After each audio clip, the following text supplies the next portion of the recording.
이 새벽에 우리에게 주시는 하나님의 말씀은 열왕기상 20장 1절에서 12절 말씀입니다. 하나님의 말씀을 봉독하겠습니다.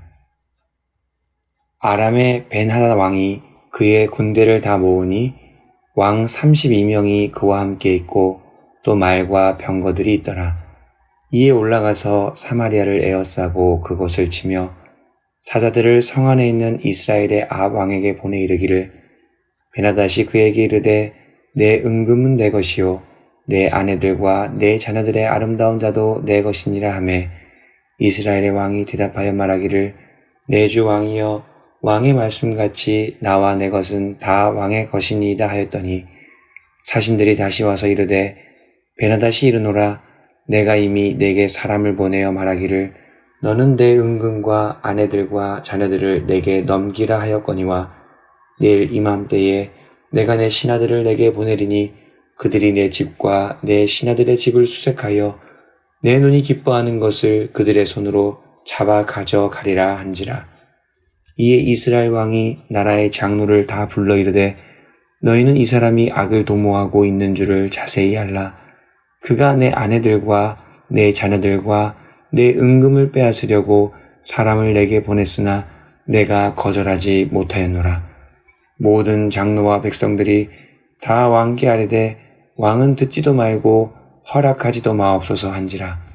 그러므로 왕이 벤하닷의 사신들에게 이르되 너희는 내 주 왕께 말하기를 왕이 처음에 보내 종에게 주하신 것은 내가 다 그대로 하려니와 이것은 내가 할 수 없나이다 하라 하니 사자들이 돌아가서 보고하니라.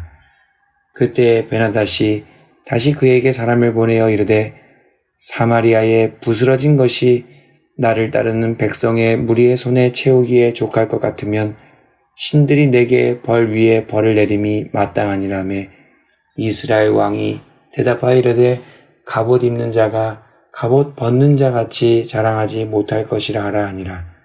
그때 벤하닷이 왕들과 장막에서 마시다가 이 말을 듣고 그의 신하들에게 이르되 너희는 진영을 치라 하매 곧 성읍을 향하여 진영을 치니라. 아멘. 오늘은 지금 무엇을 의지하고 있습니까? 라는 제목으로 하나님 말씀 전하고자 합니다. 사람은 평소에 자신의 본 모습을 잘 드러내지 않습니다. 예의를 갖추거나 체면을 지키기 위해서죠. 하고 싶은 것이 있어도 참고 자신의 본 모습을 잘 드러내지 않습니다. 그렇다면 자신의 본 모습을 드러낼 때는 언제입니까? 혼자 있으면 자신의 본 모습을 드러냅니다. 자신이 진짜 하고 싶은 일을 하는 것이죠. 또한 급한 순간에는 자신의 본 모습을 드러냅니다. 운전하다가 깜짝 놀라면 본 모습이 튀어나오는 것입니다. 그리고 위기의 순간이 되면 내가 정말 누구를 의지하고 있는지를 드러냅니다. 내가 진짜 의지하는 것이 무엇이었는지를 나타내는 것이죠. 오늘 말씀에도 자신의 진짜 모습을 드러낸 사람이 등장합니다. 바로 아합입니다. 아람 왕 벤하닷이 엄청난 연합군을 이끌고 이스라엘을 침공하러 왔습니다. 사마리아를 완전히 에워싸고 공포 분위기를 조성했습니다. 사신들을 보내서 하는 말이 너희의 은과 금이 다 내 것이고 너희의 가장 사랑하는 아내와 자식들도 다 내 것이다 라고 했습니다. 벤하닷이 이런 말도 안 되는 말을 했습니다. 그랬더니 아합이 대답합니다. 맞습니다. 내 주 왕이여 왕의 말씀대로 하십시오. 나와 내가 가진 모든 것은 다 왕의 것입니다. 이렇게 말했습니다. 아합 왕이 벤하닷에게 완전히 굴복한 것이죠.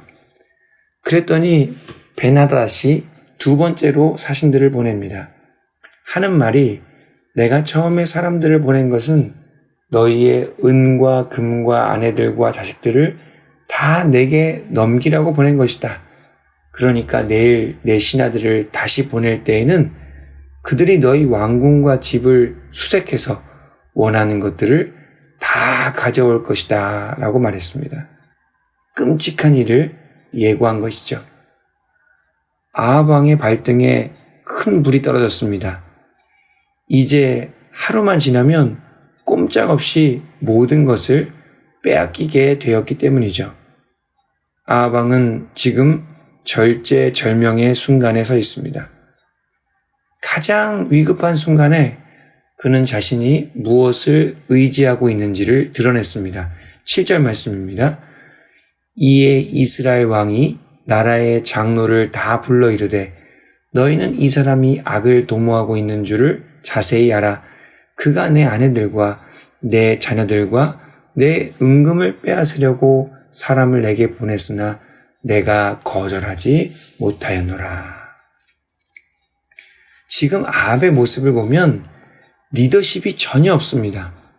책임감도 없고 이 문제를 해결할 능력도 전혀 없어 보입니다. 마치 자신이 잘못은 다 저질러 놓고 이제 어떻게 하면 좋겠냐고 묻고 있는 것이죠. 이러지도 저러지도 못하고 결국에는 사람에게 도움을 요청하는 것입니다. 이 얼마나 안타까운 상황입니까? 위태로운 순간에 자신이 철석같이 믿고 있었던 것이 무엇인지 정확하게 드러났습니다. 결국 이스라엘의 왕이 의지하고 있었던 것은 바로 사람이었어요. 사람들의 말, 사람들의 분위기, 사람들의 결정에 자신의 모든 것을 맡기고 있었던 것입니다.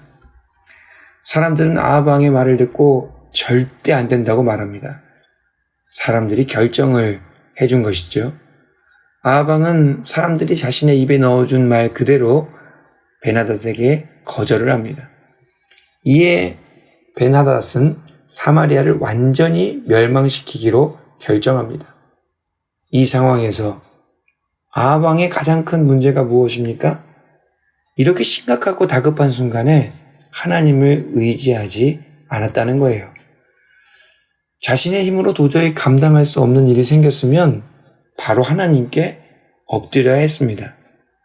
그러나 아합 왕은 하나님께 나아가지 않았고 사람에게 나아갔습니다. 아마도 하나님께서는 베나닷이 말도 안 되는 요구를 했을 때 아합 왕이 하나님께 나아오기를 기다리고 계셨던 것 같습니다. 그런데 아무리 기다려도 아합 왕이 하나님께 엎드리지를 않았어요.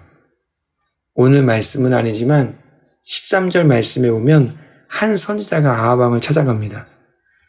아마 하나님께서 너무 답답하셔서 한 선지자를 아합 왕에게 보내셨던 것 같습니다. 하나님께서는 우리가 위급한 상황에 놓였을 때 제일 먼저 하나님께 나아오기를 바라십니다. 하나님께 나아오기만 하면 모든 문제를 해결해 주시려는 것이죠. 이것을 모르면 하나님께 나아가지 않고 인간적인 방법으로 해결하려는 것입니다. 비슷한 상황에서 아합 왕과는 정반대의 모습을 보여준 왕이 있습니다. 바로 히스기야죠. 히스기야는 이스라엘 하나님 여호와를 의지하였는데 그의 전후 유다 여러 왕 중에 그러한 자가 없었다고 합니다. 아수르가 북이스라엘을 멸망시키고 그 여세를 몰아 남유다까지 정복하려고 했습니다. 그때 히스기야가 처음에는 어떻게든 막아보려고 성전과 왕궁에 금과 은을 다 바쳤습니다. 인간적인 방법을 해결하려고 했던 것이죠. 그랬더니 어떻게 되었습니까? 해결이 안 되었습니다. 왜냐하면 하나님께서는 그런 방식으로 해결되기를 원하지 않으셨기 때문이죠. 하나님께서 원하셨던 방법은 무엇입니까? 히스기야가 하나님께 엎드려서 문제를 해결하는 것입니다. 하나님께서는 히스기야가 모든 것을 제쳐놓고 하나님 앞에 나아오기를 바라셨던 것입니다. 결국 히스기야가 하나님께서 원하시는 대로 했을 때 하룻밤 사이에 모든 문제가 해결되었습니다. 히스기야가 꿈에도 상상하지 못했던 방법으로 완벽하게 해결된 것이죠. 하나님께서 우리에게 가장 원하시는 것이 무엇입니까? 우리가 하나님께 나아가고 하나님께 엎드리고 하나님을 의지하는 것입니다. 그 일을 위해 하나님께서는 때로 우리에게 고난을 허락하시기도 합니다. 아무리 큰 고난이라도 하나님께는 아무것도 아닙니다. 하나님께서는 그렇게 해서라도 우리가 하나님만을 의지하기를 바라시는 것입니다. 고린도후서 1장 8절 9절 말씀에는 이러한 하나님의 심정이 잘 담겨 있습니다. 형제들아, 우리가 아시아에서 당한 환난을 너희가 모르기를 원하지 아니하노니 힘에 겹도록 심한 고난을 당하여 살 소망까지 끊어지고 우리는 우리 자신이 사형 선고를 받은 줄 알았으니 인 우리로 자기를 의지하지 말고 오직 죽은 자를 다시 살리시는 하나님만 의지하게 하심이라. 하나님께서는 바울 선교팀에게 큰 환난을 허락하셨습니다. 힘에 겹도록 심한 고난을 당하게 하셨어요. 살 소망까지 끊어지고 마치 사형 선고를 받은 것 같았습니다. 그 이유가 무엇이었습니까? 우리로 자기를 의지하지 말고 오직 죽은 자를 다시 살리시는 하나님만 의지하게 하심이었습니다. 하나님은 그토록 우리가 하나님만 의지하기를 원하십니다. 우리가 하나님만을 의지할 때 하나님께서 가장 기뻐하시죠. 우리의 모든 문제를 해결해 주시고 필요를 채워주시고 선한 뜻대로 역사해 주십니다. 하나님만 의지할 때 주님께서 그렇게 해주신다는 것입니다. 우리에게 주어진 모든 문제가 하나님만 의지할 때 해결되는 줄 믿으시기 바랍니다. 하나님께서 이 새벽에 우리를 불러주신 이유가 있습니다. 그것은 바로 하나님만 의지하게 하시려는 것이죠. 그 믿음으로 하나님께 온전히 나아가는 이 새벽이 되시길 바랍니다. 어떠한 문제보다 크신 하나님께서 우리 삶의 모든 일들을 형통하게 해 주실 줄 믿습니다. 기도하겠습니다. 은혜로우신 하나님 아버지 감사드립니다. 말씀을 통해서 우리가 항상 하나님만 의지해야 함을 깨닫게 하시니 감사드립니다. 우리 삶의 위급한 순간뿐만 아니라 평안한 때에도 언제나 하나님만 의지하는 저희가 되게 하여 주시옵소서. 그리하여 하나님을 기쁘시게 해드리는 삶을 살게 하여 주시고 우리의 모든 문제들을 해결받는 놀라운 복을 누리게 하여 주시옵소서. 하나님의 테스트도 잘 통과해서 더욱 정금과 같이 단련되어지는 저희가 되게 하여 주시옵소서. 예수 그리스도 이름으로 기도하옵나이다. 아멘.